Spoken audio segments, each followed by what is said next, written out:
Blog Talk Radio.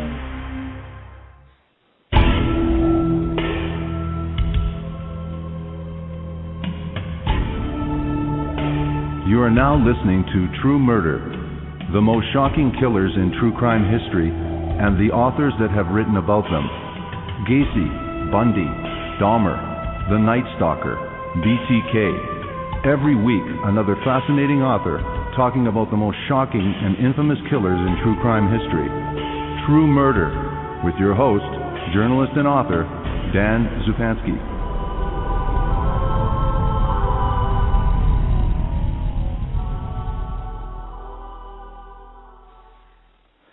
Good evening. This is your host, Dan Zupansky, for the program True Murder, the most shocking killers in true crime history, and the authors that have written about them. It was a time of innocence, a time of hippies, flower children, and the Age of Aquarius, a time when young people felt free to roam the countryside hitchhiking without fear, a time when law enforcement was trusted by the people they were sworn to protect and serve. That time was shattered by one of law enforcement's own. His name was Gerard Schaefer. He was a former Florida police officer who lied his way into the office of the Martin County, Florida Sheriff's Office. He used his lie to continue to perpetuate his crimes of torture and murder of young women who hitchhiked along Florida's roads. Schaefer not only destroyed the lives of as many as 34 young women, he kept trophies of his kills, and he lived the crimes over and over again. He believed he was doing the world and his victims a justice by ridding the world of the whores who hitchhiked. Gerard Schaefer was a narcissistic psychopath who wanted his 15 minutes of fame. He believed he had earned it. My special guest this evening is Yvonne Mason, and the book we'll be discussing is Silent Scream. Welcome to the program, and thank you for agreeing to be on True Murder, Yvonne Mason. Thank you, Dan, for having me. This book is very close to my heart. I could tell that by reading it, and I'm sure the audience will recognize that as we go on with this. This is one of the most incredible stories that I hadn't heard anything about before I read this book. So I also have to thank, I should have had the guest, one of the listeners to the program is the person that recommended, and I had sent you the email with that gentleman's name, but he had highly recommended that I contact you. So I've got to give props to that person for turning me on to you and this book, and now for our audience has the benefit of this incredible story. Now, first off, Silent Scream, it's a story that's older. It happened in the 70s, the crimes. Please tell us how you came to this case itself and why you decided to write about this case. Tell us about that. When I moved to Florida to be with my now husband, he had retired from the state attorney's office as their chief investigator and their administrative person. Right. He took me on a tour of our fair city, and part of the tour was South Hutchinson Island, and as we were going down A1A, he said, Yvonne, right over there is where a serial killer committed his crimes and kept his teeth as trophies. Well, because of my background, which is criminal justice, and I am a bounty hunter, and my degree is criminal justice with a side in serial killers, which is my passion because they're such an anomaly, that just set off all the creative juices. And because I had access to my husband and to the law enforcement agents that worked the crime and to all of the evidence that was used to bring him to trial and conviction, the story begged to be written. And once the victims had names, they got in my head and would not leave. They had to be heard. And the more I read and the more I found out, the sicker I got, and the more that I knew that I had to write this story for their benefit because they were forgotten. Some of the bodies have never been found. Certainly, yeah. And it was important that these young women, through no fault of their own, have a voice because Schaefer stole that voice. I see. Now let's start at the beginning with Gerard Schaefer. And John Gerard Schaefer, actually, his full name. So let's go back, and as much, I know that what you wrote in your book is that his family, they grew up as devout Catholics, and I think yes. that's a big part of the story. take us back to Dora Schaefer and her husband, or Schaefer's father. Tell us about his early family life so we can have some idea on what shaped this person to become the monster that he did become. Well, apparently, and I never could prove this, but from everything that I read and everything that Schaefer said, apparently his parents had to get married because she was pregnant with him. Right. So he always said that he was a byproduct of an unhappy marriage. And his father, they lived in Atlanta. His father was a traveling salesman for Kimberly-Clark, so he was gone a lot. And apparently his father was very abusive when he was home because he was an alcoholic. And his mother was a control freak. Well, when his father would leave home, that left Schaefer and his mother. And though I was told that Schaefer slept with his mother until he was 16 years old, I left that as an open-ended question in the book because I did not put anything in the book that I could not back up with fact. Right. But there was a psych eval, and in that psych eval, it was stated that he did sleep with his mother until he was 16 years old, and one of the agents that worked the crime gave me that information. Wow. Well, if a child, especially a boy, sleeps with his mother up until he's 16 years old, that's a problem. Sure. And of course, when his father would come home, Schaefer was out of his mother's bed. So at a very early age, at 12 years old, Schaefer started hanging himself for sexual pleasure. So we're talking about autoerotic asphyxiation for those that aren't so familiar with this. That is to hang themselves to magnify or increase the sexual orgasm? Exactly. And not only did he start doing that, but he started killing small animals and insects, which is a classic sign of a sociopathic killer. He would go out and kill things just for the pleasure of it, things that didn't bother him. Like when they got to Florida, he would go out and kill the sand crabs, or he would pull the wings off of flies, or he would sit and shoot birds with a BB gun just because he could and then dismember them. So he started at a very early age with his sociopathic tendencies. And then, of course, as he got older, he got involved. He said he got involved with a girl who liked to be raped. Now, I tend to disbelieve that. I believe that was part of his narcissistic tendencies and that everything was everybody else's fault but his. I think that he enjoyed raping her because she broke off the relationship and he never understood why, because he always said, she always asked for it. She wanted me to do it.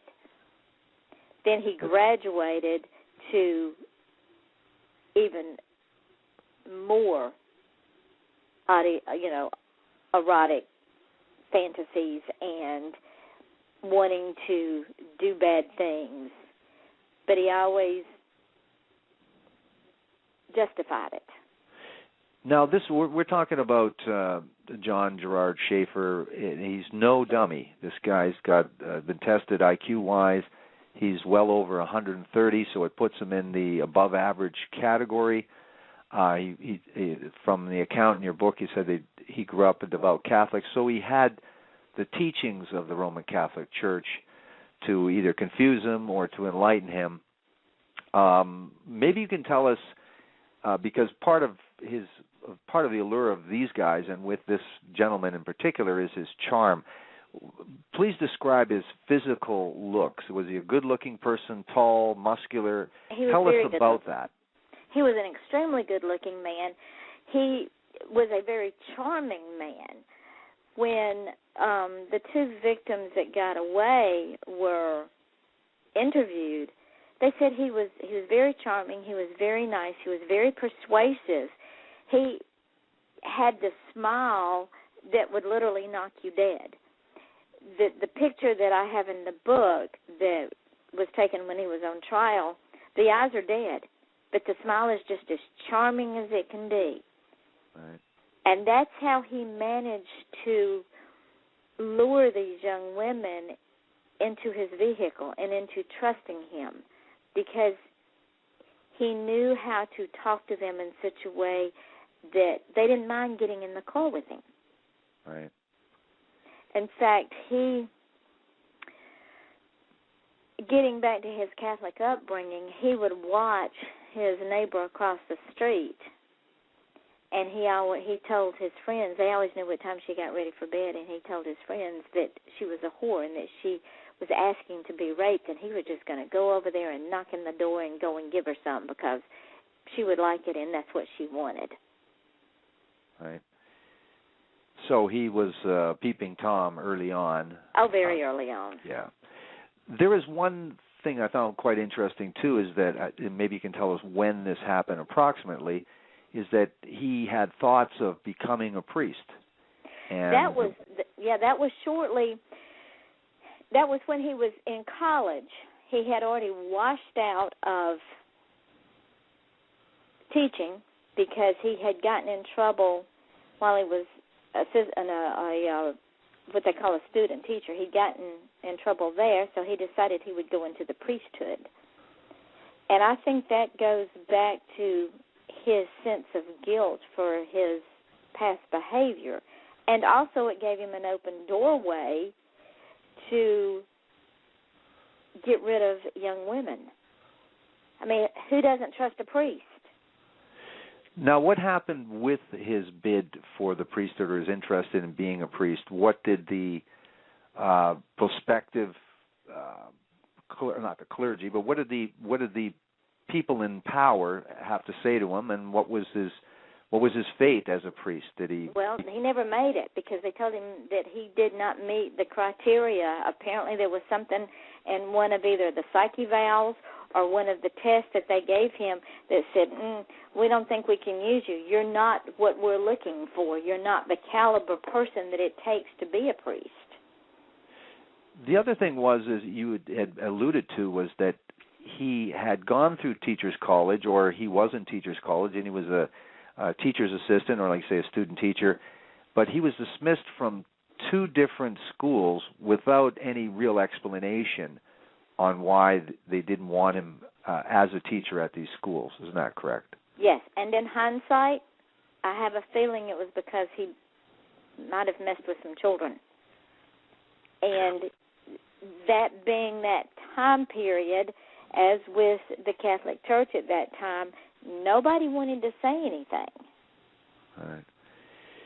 Now, the other interest that he has, among many things, but one of the main interests that he had in terms of occupations was he wanted to be a police officer. In that area, did he go to school, criminology? What did he do to that for that pursuit? He went to the police academy, and he passed the police academy.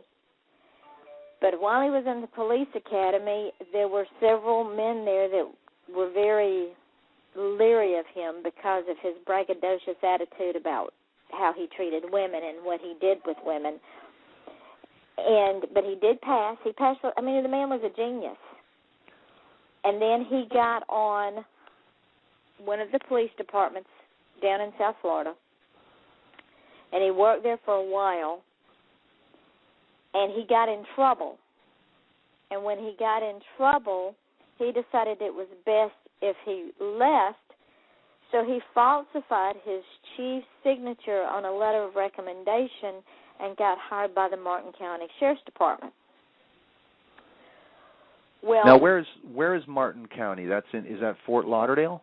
That is north of Fort Lauderdale. It's about an hour north of Fort Lauderdale. It is south of St. Lucie County where I live, but it's between St. Lucie County and Broward County, which is Fort Lauderdale, which is where he was from. Right. But he had moved when he got the job with the Martin County Sheriff's Department. He moved to Stewart, which is in Martin County. Well, not knowing his background and not knowing that he had falsified the chief's signature on this letter of recommendation, the sheriff at the time hired him. And, of course, remember, this was the 1970s. They didn't talk to each other. Right. And they hired him because of his great grades at the academy, and he had gotten some accolades at the police department he had been at prior, and they were in dire need of good sheriffs in Martin County because the county was growing by leaps and bounds, so they hired him. But he had already been killing. He was involved, the accolade that you talk about was that he assisted or was majorly involved in a drug bust. Yes. Okay. Now, let's get to when he's on the Martin County Police Force. It's his first incident that we see, and you introduce Nancy Trotter and Pamela Sue Wells. Describe what happened when John Gerard Schaefer met Nancy Trotter and Pamela Sue Wells, and under what conditions. Please explain that incredible story. Well, those two young ladies had made their way to Florida from their home state. They had stopped in Biloxi, Mississippi, to visit one of the sisters, and had hitchhiked to Jensen Beach. Jensen Beach is in Martin County. They were apparently making their way to the beach that day when Schaefer pulled up in his patrol car, asked them what they were doing, and they told him they were going to the beach. And he said, well, why don't I ask them where he asked them where they were staying, and they told him. And so he said, well, tomorrow I will be off. Why don't I come and pick you up, and I'll take you to another beach, a better beach. So the next day, his wife had a dentist appointment down in Fort Lauderdale. So Schaefer, in his civilian clothes, goes and picks up these two girls. But instead of taking them to a beach, he told them he wanted to show them an old fort. Right. Well, there's no forts in this part of the county, especially on that island. There's no forts at all. So he takes them to a remote area on Hutchinson Island. And Hutchinson Island is an island. It's a long island that is situated between the Indian River and the Atlantic Ocean. In the 1970s, there was nothing on A1A but mangroves and road. It was very remote. So he takes them to an area that is got a lot of mangroves with a heavy roots on them. He proceeds to bind them, to gag them, and to hang them. And he bound them with handcuffs. He forgot whatever it was that he needed, one of his tools of the trade, and he told them that he was teaching them a lesson because they could get picked up by slave traders, and he was going to teach them a lesson. So he leaves them, and he goes back to his house, and when he comes back, the girls are gone. So he goes back to his house again, and he calls Sheriff Crowder, who is out front cutting his grass, and he tells Crowder that he's done a bad thing. And Crowder asks him what he's done, and he tells him that he's done this to these two girls, and now they're gone. Well, Crowder tells him to come down to the station. In the meantime, Crowder gets in his patrol car and starts north on A1A. And he comes upon a car with a gentleman that's standing beside the car, and he has one of the girls. And what had happened is the girls had gotten loose. They'd gotten out of the noose, and one of them had haul buggy down south on A1A. Crowder pulls up. They put her in the car. Then she takes them back to the place where the other girl had been left, and she's not there. They find her in the Indian River trying to get away. They bring both the girls back to the sheriff's department, and they tell their story. And in the meantime, somebody's interrogating Schaefer. Well, when it was all done, Bob Crowder had the guts to arrest Schaefer on 2 counts of kidnapping and 2 counts of assault. Because Crowder had the nerve to do that, when he ran for sheriff the next time, he lost because you didn't do that. You did not cross the blue line. Wow. So he lost his job as sheriff. When Schaefer went in front of the judge gave him 6 months. They dropped all the charges but one assault charge. The judge gave him 6 months in jail. Schaefer said, well, can I take some time to get my affairs in order? This was like in September. Can I get time to get my affairs in order because I need to get my wife down to Fort Lauderdale to stay with my mother and yada, yada, yada. So the judge, not knowing the history, because like my husband said, they didn't even know what a serial killer was. He thought it was something you ate for breakfast. Mm-hmm. And they did not know all these other girls had disappeared. He says, okay, you have to report on January the 15th to do your 6 months. From September until January the 8th, Schaefer killed 6 more young women. Wow. So to the judge's credit, though, they gave him 6 months. They did drop a bunch of charges, but they didn't buy into his story that he was just trying to scare these women into not hitchhiking. They didn't buy that. They didn't buy into it, but they didn't take it far enough because they didn't know any better. Wow. Now, he gets the 6 months. He goes to jail. Is there any events? Was it eventful, his time in prison? Tell us about his time in prison. He was due to get out in April, mid-April. On April the 1st, 2 gentlemen found 2 bodies on South Hutchinson Island at Blind Creek, which was down from or north of the power plant. And when my husband and the other law enforcement agents got there and started working the crime scene, it dawned on them that this was the same MO that Schaefer was serving time for. The stories were just what it looked like to them matched what the 2 girls had told that got away. So that gave them probable cause for a search warrant. They got a search warrant for Schaefer's apartment in Stewart, and they got a search warrant for Schaefer's mother's house in Fort Lauderdale. When they got down, and they had to bring in the Broward County Sheriff's Department because they crossed jurisdictional lines, so they had to bring them in.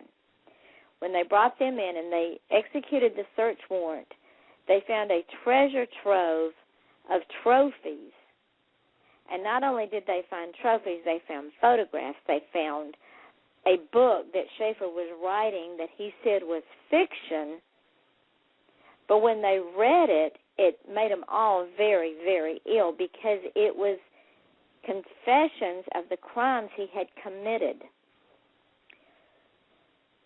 Or at least it seemed like it. It seemed like it. So they brought him up on charges of murdering the 2 girls.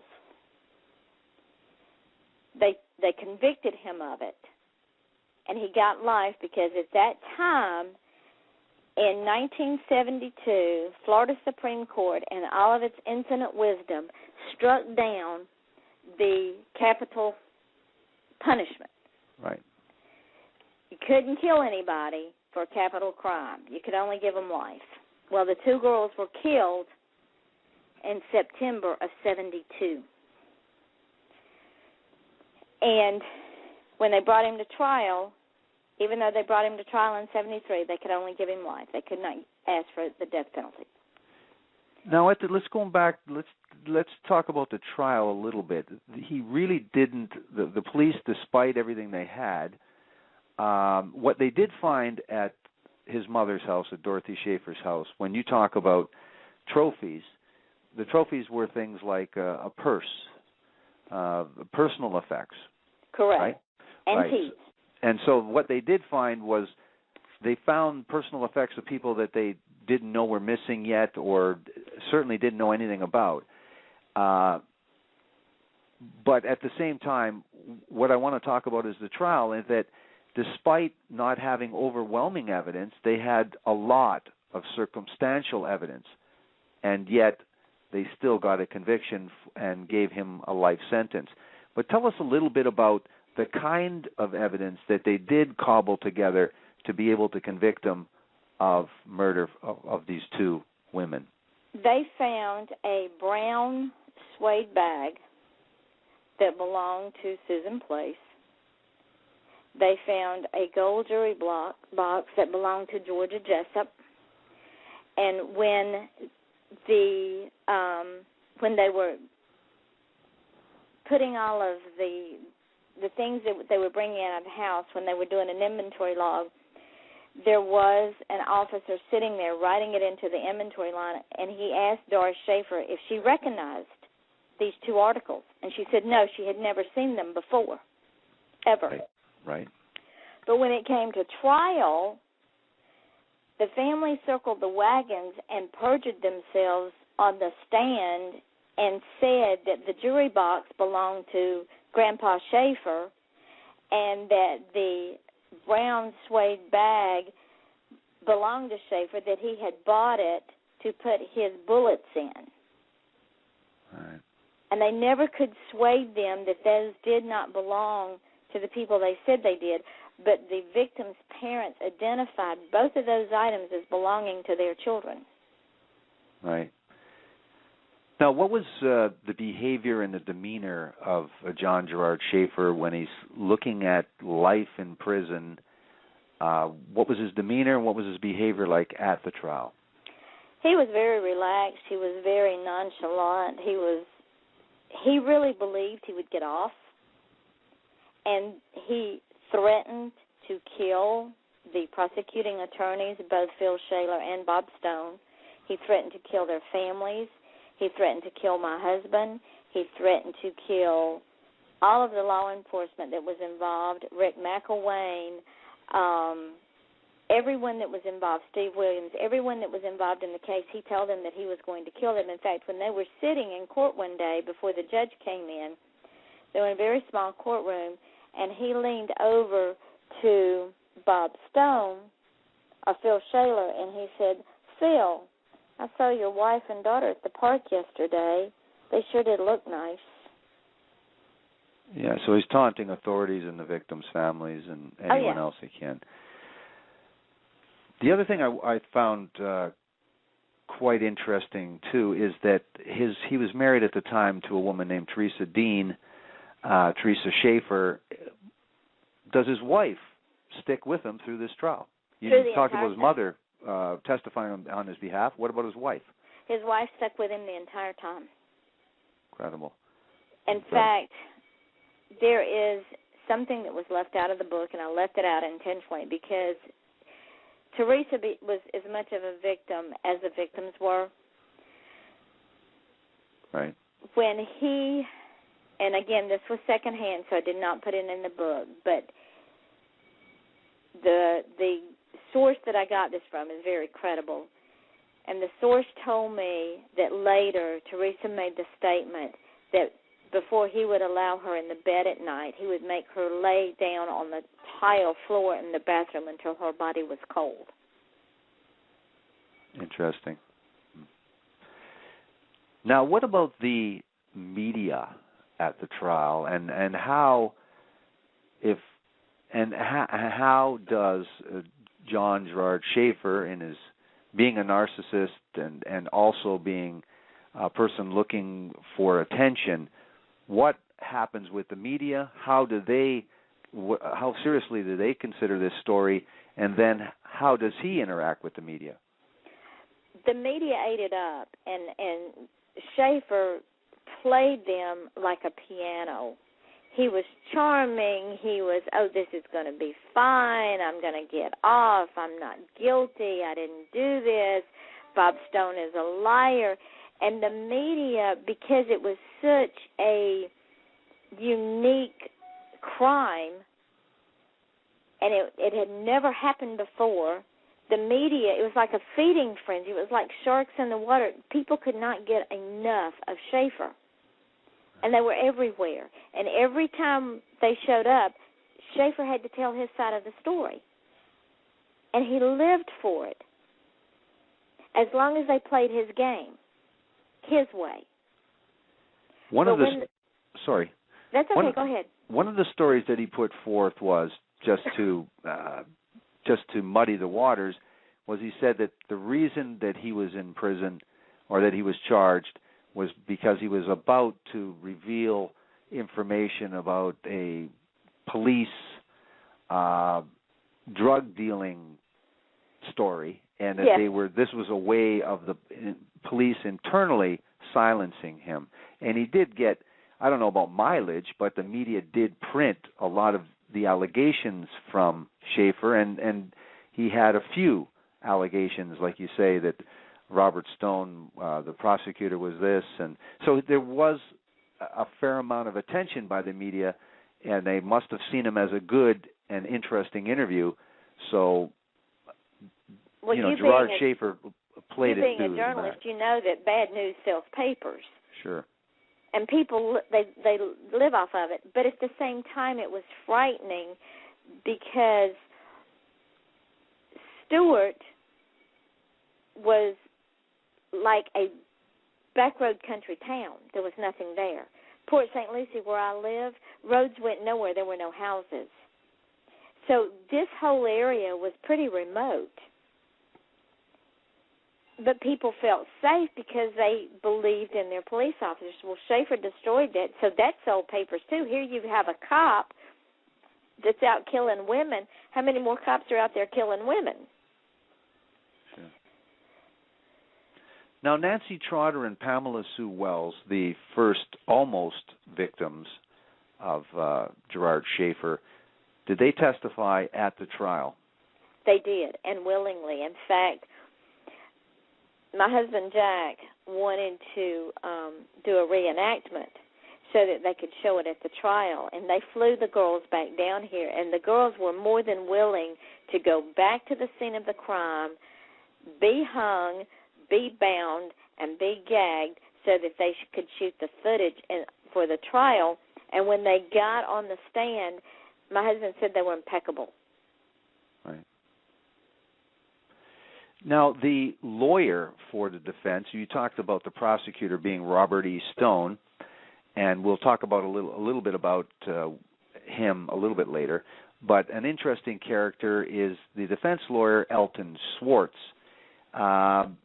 Now, tell us a little bit about Elton Schwartz and just the tact that he used at trial. You talked about endless motion. So talk a little bit about Elton Schwartz before we give the audience another surprise. Well, Elton Schwartz was with the Public Defender's Office, and he was the best public defender at that time. He knew how to defend. But I think in the back of his mind that he really believed that Schaefer was guilty. And his second chair was Bruce Colton, who had just gotten out of law school. Right. And Bruce had a pregnant wife and needed a job, so he literally was baptized by fire because this was his first capital crime case. Now Bruce is our state attorney. But Elton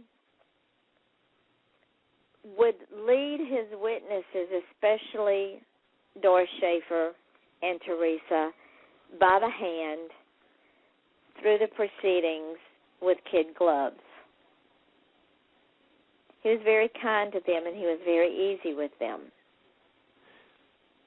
The thing is with Elton Schwartz, at the beginning of the trial, again, he filed numerous motions, basically trying everything he could in his vigorous defense. But one of the things that he tried and wasn't successful, but he really tried very hard, was to have some psychiatrists designate Gerard Schaefer as being insane. Yes, yes. To that avail, what was it exactly that they were trying to say was his illness? And tell us just a little bit about the battle of the psychiatrists.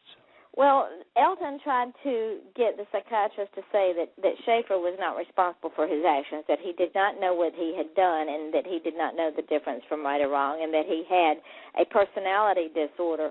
Well, when the psychiatrist got through with his evaluation, he determined that Schaefer knew exactly what he was doing, and that Schaefer was indeed not insane.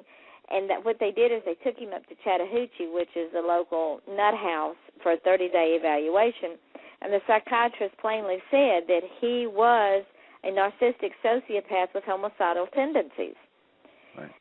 So they could not use that defense. And what Schwartz was trying to do was delay the trial for as long as possible so that people would forget about it and maybe he would get him off. Didn't work. Right. So he's sentenced to life when all is said and done. And what do we find out somewhat later? But during this whole process, at some point, Teresa Schaefer files for divorce. But why does she file for divorce, and who is she now with? Teresa Schaefer files for divorce in November after Schaefer is sentenced in September. And she turns around several days later and marries Elton Schwartz, the defense attorney. Incredible. And apparently at some time during the course of the trial, she and Elton got very close. And, you know, it was like, I see it as a psychiatrist and patient relationship. Okay. He was her savior and I really believe that Schaefer abused her on many different levels because she was very young when they got married, and he had already been out doing his killings for many years prior to that, and I really believe that she bought his bill of goods and didn't know how to get out of it because, again, that was a time in history where women were not protected like they are now. And I'm sure she was afraid of him. And I'm sure in his mother's eyes he did no wrong. So when Elton came along, Elton was like her knight in shining armor. And they got married several days after her divorce was final. And Schaefer used that in one of his 34 appeals that he did not have adequate defense because the defense attorney was screwing around with his wife. Right. Now, this story has just got so many twists and turns. So he's in prison, but at some point, and right away, what he's doing too is trying to get out of prison. So what does he do? He turns into a jailhouse snitch, trying to get information on other murderers, and he's in a minimum security prison. So he has the ability and the freedom to do some things, and what does he do with that freedom? Tell us a little bit about his behavior in prison before he gets shipped to Stark Prison. Tell us about what he does. Oh, when he was at Avon Park, which is a minimum security, it's like a work camp now, he would invite reporters to come visit him, and he would have them record him while he read excerpts of his book. He would also, this is also at a time when he would write the threatening letters to law enforcement, to Bob Stone, to Phil Shaler, to my husband, to Rick McElwain, and to other people that were involved, and even to Teresa and to Elton and to Bruce. He would write letters saying that he was going to kill them and he was going to do this and he was going to do that. And while he was at Avon Park, he got involved with Sandra London again. He had been involved with Sandra when they were in high school and had broken up after about a year. And after he became convicted of this crime, Sandra hooked back up with him because she wanted to become another Anne Rule. She wanted to write true crime, and she wanted to get her 15 minutes of fame. So she hooked back up with Schaefer while he was at Avon Park and told him that she would be more than happy to tell his story. Well, his story was his book that he was written, called Killer Fiction, which he said was his imagination, which in actuality it was confessions of his crime, which he never admitted to. When Sandra didn't play to his tune, he started threatening her and her daughter. In the meantime, she gets him all these interviews on current affair and gets these reporters to go in, and he reads all of his books to them, and he makes statements like, did I do it? You tell me. Is this story real or not? And he was always playing the mind game, and he could get away with it. In fact, he even, when he was there, got involved in a scheme that his father was involved in, as well as a Filipino bride, and it was a prostitution ring. And he was making money. And he was also writing to different people under these different names, and he was writing them erotica. And he was getting paid for it. Well, let's be clear what this is, though. He met a person named Eric Cross. They became partners. He's a photographer, and through the father, he set up conference calls for Eric Cross to photograph children with animals, and got a legitimate organization called Dot Burns Agency, and they actually convinced 7 adults, he did, to pose naked for this photographer, and meanwhile both of them are in prison. And got the children to pose naked. Incredible. The man could do anything. And when it finally dawned on the law enforcement what was going on, and what they would do is Schaefer would call his father, then they would three-way to the clients. Well, when it all came out, they moved Schaefer then to Stark, which is also known as Rayford, which is a maximum security prison, which is where the electric chair is. And there are a certain amount of famous serial killers, like our audience will know, Ted Bundy, Otis Toole. Yes. Being two of the most notorious serial killers, and especially they shared the same characteristic. They loved the media. They loved either exaggerating or telling the truth, or a combination of both. And they loved they were braggadocious. Sure. And if you believe what Schaefer said, he and Bundy had this, I want to call it love-hate relationship, because Bundy, according to Schaefer, said that he read about Schaefer, and that's why he did what he did, and he wanted to know how many Schaefer had killed, because he killed 34, and Schaefer said, well, I did one more, and then he told Bundy, there's 2 types of serial killers. There's an organized and a disorganized. Schaefer was a very organized killer. Bundy was not. And he told Bundy, he said, what you do is just wrong. You don't know how to kill. You leave too big of a mess. Yeah, incredible. Now, one of the stories which involved Ted Bundy and Otis Toole. Otis Toole is sort of a not-so-intelligent serial killer, but he had the smarts, I guess, to cause enough trouble, and claimed he had killed all these people, including America's Most Wanted host, John Walsh. John Walsh's son, Adam Walsh, was killed, and Otis Toole and Gerard Schaefer hooked up to try to extort money from John Walsh, $50,000 for the remains of Adam. Yeah, Schaefer told John Walsh that for $50,000 he would tell him where Adam's head was. Well, I know that they closed the case and accredited that to Otis Toole, but I've studied Otis Toole and the guy that he killed with. Otis Toole was not smart enough to do that on his own. Right. Otis Toole was a follower, but I know that Walsh wanted closure, so they said, okay, we're going to give it to Toole. But Toole was not the brains of that outfit.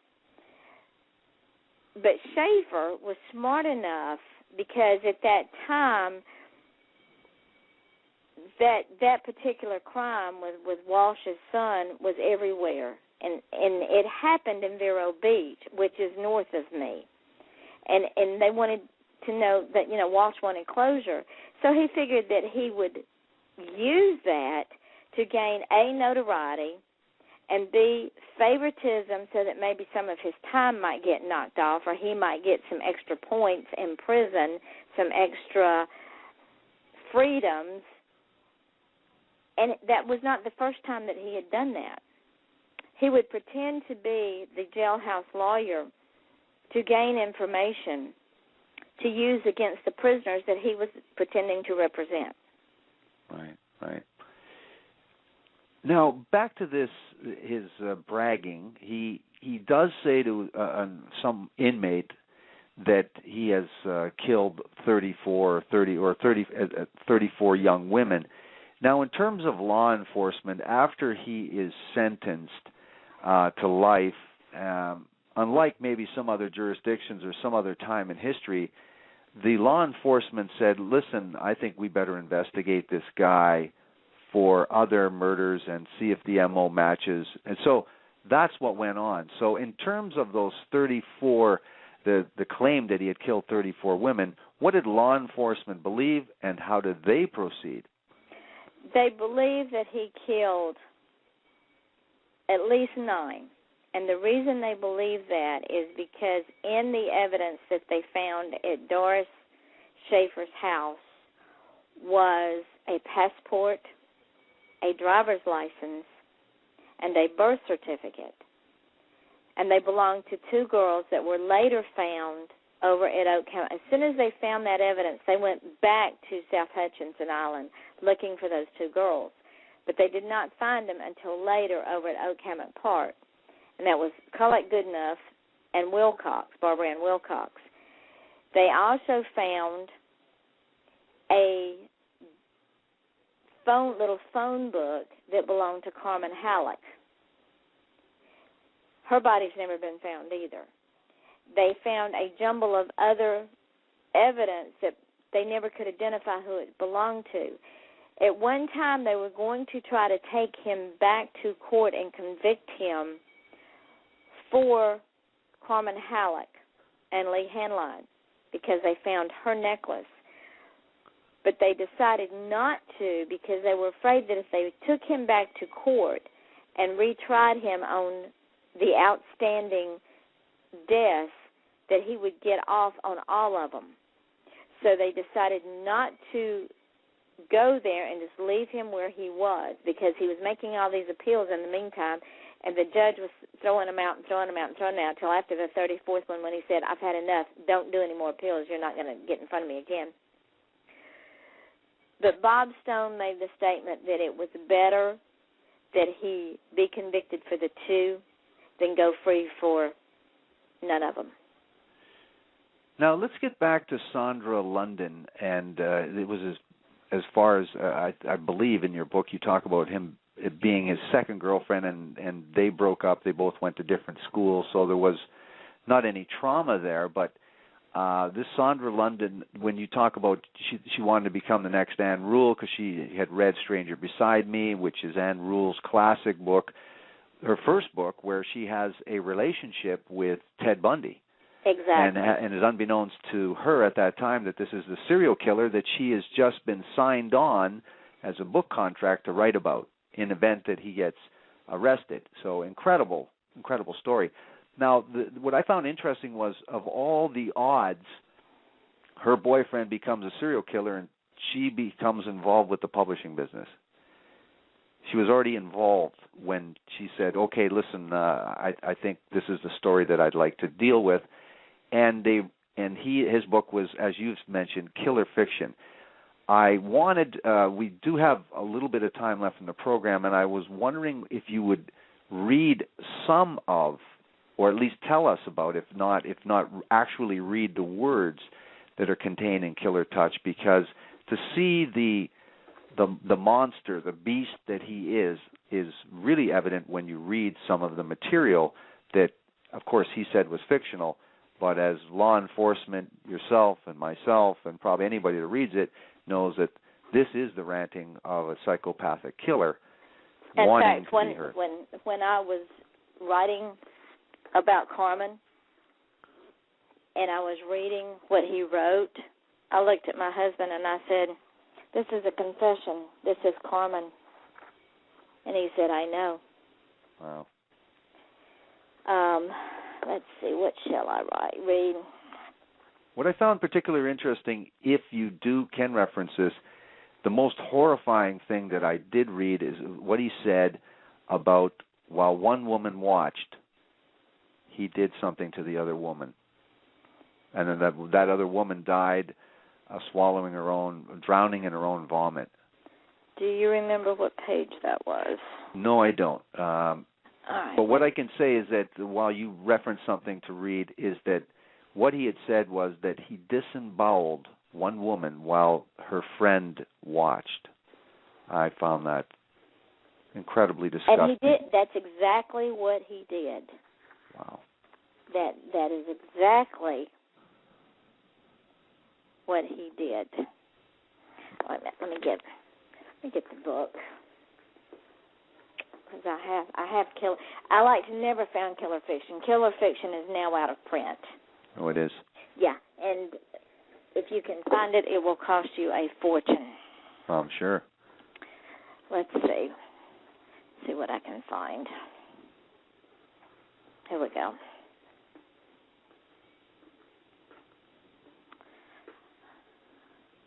All right.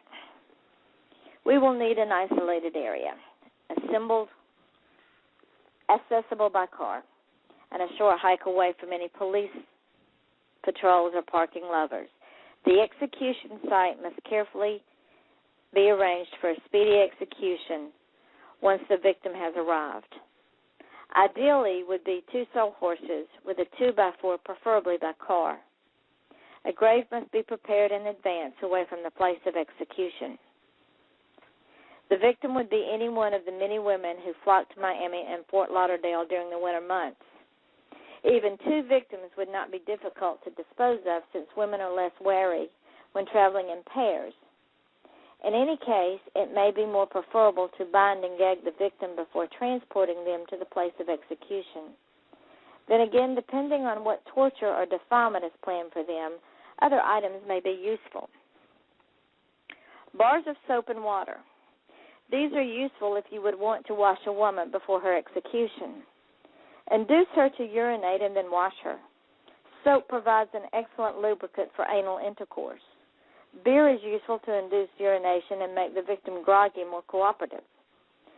Soap can also be forced into the rectum to induce defecation of bowels. Possibly she may want to defecate, since people generally have a desire to do this when they are scared. A douche bag may be helpful in degrading her further, and is also useful in a soap suds enema, which would be a great indignity, especially if one victim was made to urinate or defecate on the other. This would be a gross indignity. Nylon stockings are useful to tie the hands and feet of the victim. The victim should be made to strip at least to her underwear. If stripped completely nude, an attempt can be made to excite her sexually. This effect would be especially interesting if the victim had her neck in the noose and hands tied behind her back. A white pillowcase should be placed over her head and her mouth gagged. Her panties should be pulled down enough to expose the genitals and collateral stimulation applied. During the height of her excitement, the support would be pulled away and she would dangle by her neck. She may be revived before death if desirable and subjugated to further indecencies. After death has occurred, the corpse should be violated, if not violated already. The body should then be possibly mutilated and carried to the grave and buried. All identity papers should be destroyed and the place of the execution dismantled. And that's exactly what he did. Incredible. Incredible. Now, John Gerard Schaefer is in solitary confinement. He's considered a rat. He's doing everything he can. He's pretending he's a jailhouse lawyer and being very helpful to other inmates. Meanwhile, he's gathering information. In fact, one inmate that he got information from ended up on death row. Yep. Now, tell us what the fate of John Gerard Schaefer was in the Stark prison, and when was that?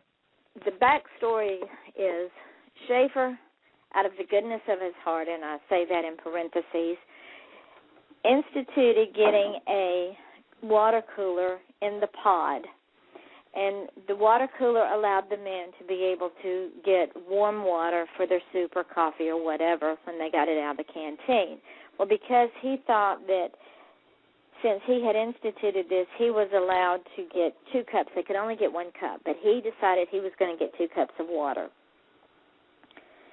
He went to his room or to his cell, and in 1993, Mr. Rodriguez, who was crazier than Schaefer, followed him into his cell and took a shank and poked out both eyes and sliced him from his ear to the other ear across his mouth. And that sent the message, and the message was this: you no longer see and you can no longer talk. Wow. He stabbed that man so many times that they couldn't even hardly clean up the blood because he bled out from all, I think there were over 32 stab wounds, and most of them were in his face and in his eyes. Incredible. And even the psychiatrist said that the guy that committed the execution, he was even afraid of him. Wow. So it took somebody who was more evil than Schaefer, if that were possible, to finally dispense justice. Now, you say that the investigation, he didn't actually get formally charged for the other murders, but maybe if you can reference this, maybe we can name a few of these nameless people, these nameless victims. I think I may have. My roll call? Yes. And I did do that at the end of my book. Hold on just a minute. This is the part of the book that I have a hard time getting through, because when I do speeches, these people are with me all the time. For 8 months when I wrote this book, I didn't sleep because they were always in my head. But the girls are Georgia Jessup, Susan Place, Colette Goodenough, Barbara Ann Wilcox, Nancy Lickner, Pam Nader, Nancy Trotter, Pamela Wells, Carmen Halleck, Lee Hanline, Belinda Hutchins. Those are the 9 that we know about. Those girls, Nancy Lickner and Pam Nader, were never found. They were his first 2 kills. They were killed in 1966 at Ocala National Forest. They were never found. In 2007, when I first started researching this book, they closed that case because Rick McElwain had a file, and in that file was a letter that an inmate had sent him that said that Schaefer confessed to him that he had killed these 2 girls. I see. Nancy Trotter and Pamela Wells are the 2 that got away. Carmen Halleck has never been found. She left a baby girl. Lee Hanline was found. Belinda Hutchins has never been found. Deborah Lowe has never been found. There are 2 other girls that were 8 and 9 years old that were found years later. Mary Briscolani was one of them. They were found years later, but they have never been attributed to Schaefer. But we know it was Schaefer because they disappeared while he was a substitute teacher down in Plantation, and he taught at the school that these girls went to. Yeah, incredible coincidence. Yeah, so now you say that you've lived with this, and I can totally understand from reading this book, and anyone that's listening to this interview can tell how passionate you are about this subject and how much it can wear on you to deal with such a psychopathic and evil person, and then all of these the damage, the carnage, basically, that he's left behind, the twisted families, the missing children. These were all, for the most part, young, innocent. Well, not there's any guilty women, but young, innocent, vibrant women during the time of their life that were snatched up and for this sadistic, evil killer to have his jollies. And I thought was very interesting too is the book that was put out, Killer Fiction, and then there was another book put out after that from this Sandra London person. And then that Sandra London, again, is another story I dealt with. I think it was Corey Mitchell had written a story about Danny Rawlings. Yes. Or maybe it's just a book I already have. I mean, I'm getting a little confused, but no, she hooked up with Danny Rawlings after Schaefer started fading into the back pages of the newspaper. She dropped him like a bad habit and hooked up with Danny Rawlings, and that's when he started threatening to kill her, because Danny Rawlings was also at Stark where Schaefer was. Yeah, incredible. And he's a serial killer that killed 8 students. 8 students up in Gainesville at the University of Florida. Now, not only were the victims affected, and not only were the families of the victims affected, but the 2 girls that were killed at Ocala, there was a stranger who was affected, who became an alcoholic and died an alcoholic when she saw Schaefer take a body out of the trunk of his car at Payne Prairie Preserve and walk off into the preserve. You know, the other thing I wanted to say just before this, that one of the most important things that happened at the trial was that I think it's Susan Place, was it? Mm-hmm. I think it was her mother. She had said, "Listen, we met this guy, and he gave an alias, but the mothers thought something was off." A little off. And she went outside and took the license plate number down, and that led to police. That was a big, big break in this case, and also her testimony and that license plate. It is a very interesting story for those that read the book, that this was this sort of turning point here and very important to the trial, that she had the presence of mind to go out there and check out that license plate. Otherwise, he might not have even been convicted of those 2. He wouldn't have. He would not have. And the sad part is, every one of the people who were involved in this case, every one of the law enforcement officers that were involved, were forever changed by the carnage that Gerard Schaefer perpetrated on these girls. When I went to look, there were 4 boxes of evidence, and when I went to look at the evidence, I took my husband. Now, my husband is 76 years old, and this was cases over 30 years old. And we started going through the evidence. He was with me, and he went through the first 3 boxes with me. And there's 1 box left that had the clothes that they found at the crime scene that belonged to Susan Place and Georgia Jessup. And I wanted to touch those clothes and to touch the tree trunk and to wrap myself around those girls. And when I went to go through that box, he said, "Yvonne, will you be mad at me if I don't go with you?" He said, "I can't." I saw my husband transported back to 1973, and I saw the look on his face, and it was so sad and so devastating, because it was like it happened yesterday. Right. And yeah. My husband's seen death. He's seen murder. He's seen things that most people don't see in his job. But this case affected every one of those men so much that even going back 34 years later, it was like yesterday. Yeah, and that's understandable. This serial killer, John Gerard Schaefer, is one of the most complex, fascinating, and hands down, I've done this show for almost 2 full years. I've read countless books about the most famous and infamous serial killers. This guy ranks right up there as one of the most fascinating, compelling, charismatic. He really does. Ted Bundy is a fascinating character. John Wayne Gacy, we're going to have a program on next week. The defense lawyer that defended John Wayne Gacy will be on.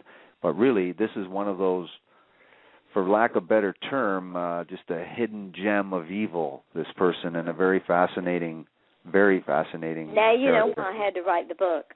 Absolutely. Because the more I dug, the more I had to know, and the more I had to know, it was like several people had tried to write this book before, and every time they'd write it, he'd threaten to sue them.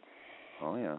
And when I started writing the book, a friend of mine who is a victim's advocate for the state attorney's office, she said, Yvonne, what about the families? I said, Barb, I'm writing this book from a perspective that no other writer has ever gone before. I said, I'm writing this book from a cop's perspective. I'm writing this book the way that it was solved, and I'm writing this book in such a way that everything that I have can be documented. It's all public record. I did not contact not one of the victims' families when I was writing this book. As soon as the book came out, I got an email from Susan Place's niece, and she asked me about the book and asked me why I wrote it, and I told her. I sent her a book. She emailed me and told me thank you because she now had peace. Wow. She gave the book to her father. His name is John. And she emailed me and asked me if she could give her father my phone number because he wanted to call me. He called me, and he said, and he was squalling. Now, we're talking about a grown man. He was sobbing. Yeah. And he said, I wanted to say thank you because my family has finally found peace. Wow. He said, you showed what a truly evil man Schaefer was, and my family finally has peace. And I said, well, my husband worked the case. That's how I got hold of all the information because I got information nobody else could get. Sure. And he wanted to talk to Jack. And when he talked to Jack, he was crying, Jack was crying, I was crying, and I don't cry easy. It takes a lot to make me cry, but all three of us were sobbing, and it was like he was finally able to grieve and let his sister go. Well, that's a real testament to what you've done and the sensitivity that you've that's imbued in this book, that you've taken and considered that as your most important focus. And I think that just that phone call itself must have reassured you that what you have done was worth it and how you had handled it was the right way. And I got to say that this incredible story, and thank you for the book, and thank you for this program. So I want to, as we're wrapping up here, I want to thank you very much for coming on the program and talking about your book, Silent Scream. And maybe you can just tell us how the best way to get a hold of this book. This is self-published, but tell us how, if people were interested in this book, how would they go about finding this book? It's on Amazon. It's on Kindle. It's on Nookbook. It's on Lulu, and you can order it. You can order it on my online bookstore, which you will get a signed copy at thebookaddict.ecrater.com. Great. Again, people have been listening to the program. This is Silent Scream with my special guest, Yvonne Mason. And join her on Facebook and look up this excellent book and read it for yourself. You will not be disappointed. So I want to thank you very much, Yvonne, for coming on my little program here, True Murder. It's been a great interview, and I want to thank you, and you have a great evening. And you too, Dan, and thank you for having me. I appreciate it because of you, the girls now have even a greater voice. Well, thank you very much, and like I say, have yourself a great evening. You too, dear. Thank you. Bye-bye. You've been listening to the program True Murder, the most shocking killers in true crime history, and the authors that have written about them, with your host, Dan Zupansky. We've been talking about Silent Scream with Yvonne Mason. Good night.